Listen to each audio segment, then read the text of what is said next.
مرحبا حبايبي. حبايبي اليوم أنا صارت لي مشكلة كلش كبيرة. طبعا كانت عندي صديقة، مو بس صديقة يعني كانت أخت وأزمن أخت. مرة من الأيام قاعدين أنا وياها ومصلخين، يعني ما لابسين أي شي، ما لابسين ملابس، يعني بنات وبيناتنا عادي.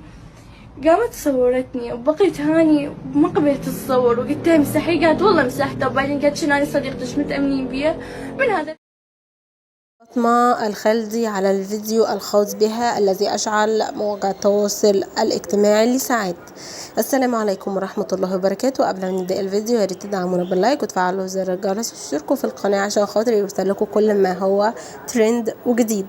ردت فاطمة الخلدي على ادعاءات البعض التي تشير إلى أن الفيديو تم تصويره أثناء مكالمة فيديو مع عاشقها الأردني، وأكدت أن الفيديو تم تصويره بواسطة صديقتها أثناء تواجدهما معا، ولكن الأخيرة قامت بتسريب الفيديو بعد أن قالت لها إن هي مسحته.